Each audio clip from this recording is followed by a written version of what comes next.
नमस्कार, मैं राहुल कठेरिया।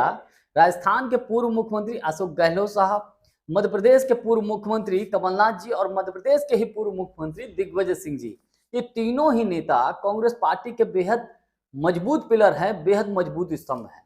और ये तीनों ही नेता इस वक्त कांग्रेस पार्टी में बेहद सक्रिय नजर आ रहे हैं। हालांकि कुछ दिनों पहले तक ये लोग कहीं दिखाई भी नहीं पड़ते थे, लेकिन आजकल ये तीनों ही नेता कांग्रेस पार्टी के हर कार्यक्रम में लगभग लगभग शामिल होते हैं। तमाम सामाजिक संगठनों के नेताओं से, तमाम सामाजिक संगठनों के लोगों से ये नेता मुलाकात कर रहे हैं। तो इसके पीछे वजह क्या है? इसके पीछे क्या कारण हो सकते हैं? कहीं ऐसा तो नहीं कि इसके पीछे राहुल गांधी का डर है? क्योंकि जिस तरीके से राहुल गांधी जो लोग काम नहीं कर रहे हैं और काम करने वाले लोगों को आगे आगे ला रहे हैं, बड़ी-बड़ी जिम्मेदारियां दे रहे हैं, बड़े-बड़े पदों पर बिठा रहे हैं, और जो लोग काम नहीं कर रहे हैं उनको धीरे-धीरे साइडलाइन किया जा रहा है, उनको मार्गदर्शक मंडल में डाला जा रहा है। तो कहीं ये मार्गदर्शक मंडल का डर तो नहीं है, या इसके पीछे इन नेताओं की कुछ और रणनीति है? तो इन तमाम बातों को लेकर मैं चर्चा करूं, लेकिन उससे पहले यदि आपने अभी तक हमारे चैनल को सब्सक्राइब नहीं किया है तो सब्सक्राइब जरूर कर लीजिए और घंटी के बटन को जरूर दबा दीजिए। देखिए, राजस्थान के पूर्व मुख्यमंत्री अशोक गहलोत साहब राजस्थान के 3 बार मुख्यमंत्री रहे, लेकिन इन्होंने अपने मुख्यमंत्री के बाद कभी कांग्रेस की सरकार को रिपीट नहीं करवा पाया। लेकिन इस बार ऐसा लग रहा था कि राजस्थान में कांग्रेस की सरकार रिपीट हो सकती है, लेकिन अशोक गहलोत साहब और सचिन पायलट की खींचतान की वजह से राजस्थान में कांग्रेस की आती आती सरकार रह गई। अशोक गहलोत साहब इस कोशिश में हैं और आज भी इतने एक्टिव नजर आ रहे हैं, तो इसके पीछे मुझे कारण ये नजर आता है कि वो हर हाल में चाहेंगे कि सचिन पायलट को राजस्थान में बड़ी जिम्मेदारी न मिले। क्योंकि देखिए, कांग्रेस जिस तरीके से राहुल गांधी अब युवाओं को बड़ी जिम्मेदारियां दे रहे हैं, जैसे उदाहरण के तौर पर बिहार में वहां पर प्रभारी बनाए गए हैं कृष्णा अल्लावरू जी, और प्रदेश अध्यक्ष बनाए गए हैं राजेश राम जी, और कन्हैया कुमार को भी बड़ी जिम्मेदारी सौंपी गई है। और इसके अलावा आसाम के प्रदेश अध्यक्ष गौरव गोगोई जी को बनाया है। उसके बाद इन नेताओं के कान खड़े हो गए हैं। इन लोगों को लगने लगा कहीं ऐसा तो नहीं कि भैया हमको भी साइडलाइन कर दिया जाएगा, हमको भी मार्गदर्शक मंडल में डाल दिया जाएगा। इसीलिए अशोक गहलोत साहब एक्टिव हो गए हैं, और अशोक गहलोत साहब किसी भी हाल में नहीं चाहेंगे कि सचिन पायलट को बड़ी जिम्मेदारी दे दी जाए, और आने वाले समय में राजस्थान में सचिन पायलट के चेहरे की अगुवाई में विधानसभा का चुनाव लड़ा जाए, और किसी भी हाल में अशोक गहलोत साहब नहीं चाहेंगे कि सचिन पायलट राजस्थान के मुख्यमंत्री बने। ये मेरा व्यक्तिगत मानना ये है। वो पूरी दमखम लगा देंगे, और आज भी अशोक गहलोत साहब इसीलिए मुझे लगता है राजनीति में एक्टिव हो गए, सक्रिय हो गए। इसके अलावा कमलनाथ जी और दिग्विजय सिंह जी का तो हम सभी जानते ही हैं। इस तरीके से पिछले विधानसभा के चुनाव में कमलनाथ जी ने लुटिया डुबोई कांग्रेस पार्टी के, हम सभी जानते हैं। कमलनाथ जी के बारे में तो तमाम लोग ये भी बोलते हैं कि अंदर खाने बीजेपी आरएसएस से मिले रहे, कांग्रेस में बने रहे। इनको कांग्रेस पार्टी ने फ्री हैंड दिया था काम करने के लिए, चुनाव को जीतने के लिए, लेकिन क्या हुआ?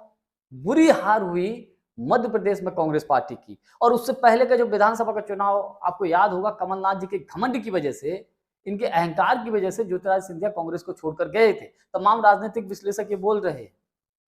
तो मध्य प्रदेश, और एक बड़ी बात पिछले विधानसभा के चुनाव की बताएं, जब इंडिया गठबंधन के नेताओं ने, इंडिया गठबंधन के दलों ने जब गोदी मीडिया के चैनलों का बायकॉट कर दिया था, तब कमलनाथ जी एक इंडिया गोदी मीडिया के चैनल को ही इंटरव्यू दे रहे थे।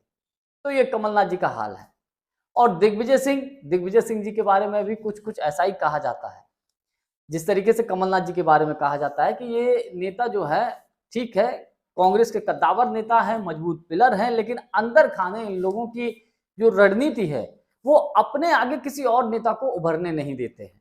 और जिस तरीके से मध्य प्रदेश में प्रदेश अध्यक्ष जीतू पटवारी जी को बनाया गया है, नेता प्रतिपक्ष उमंग सिंगार जी को बनाया गया है, और प्रबल संभावना, ये लोग बहुत अच्छा काम कर रहे हैं। और आने वाले मध्य प्रदेश के विधानसभा के चुनाव में मैं इस बात की दावा तो नहीं करता, लेकिन मुझे पूरी उम्मीद है कि कांग्रेस को बहुत बड़ा लाभ होगा इन नेताओं को बड़ी जिम्मेदारी देने से, इन लोगों की एक्टिविटी से, इन लोगों के सक्रियता की वजह से, जीतू पटवारी जी और उमंग सिंगार जिस तरीके से काम कर रहे हैं मध्य प्रदेश में, उससे तो अब इन लोगों को लगने लगा कहीं यार ऐसा तो नहीं कि जिस तरीके से राहुल गांधी युवा चेहरों को आगे बढ़ा रहे हैं, तो हम लोगों को कहीं मार्गदर्शक मंडल में तो नहीं डाल दिया जाएगा, साइडलाइन तो नहीं कर दिया जाएगा।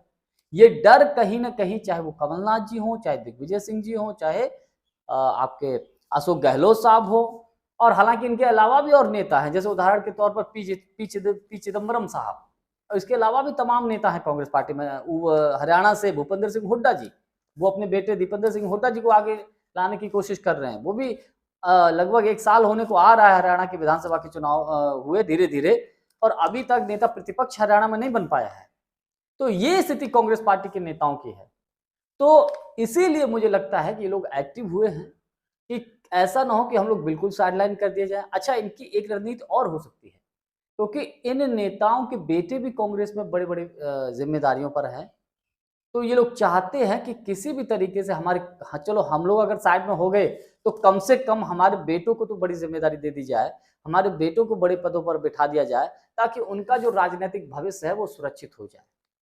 तो कुल मिलाकर ये कहा जा सकता है कि देखिए, राहुल गांधी जी जिस तरीके से काम कर रहे हैं, काम करने वाले लोगों को आगे निकाल रहे हैं, और जो लोग सिर्फ और सिर्फ ख्याली पुलाव बनाते हैं और बड़ी-बड़ी बातें करते हैं, जैसे कि राहुल गांधी ने एक बार कहा था कि जो लोग अपने आप को बहुत बड़ा कद्दावर नेता कहते हैं, लेकिन अपना बूथ तक नहीं जिता पाते, तो ऐसे नेताओं को साइडलाइन किया जाएगा। तो कमलनाथ जी की, दिग्विजय सिंह जी की और अशोक गहलोत साहब की जो सक्रियता है, इसके पीछे मुझे यही कारण नजर आते हैं।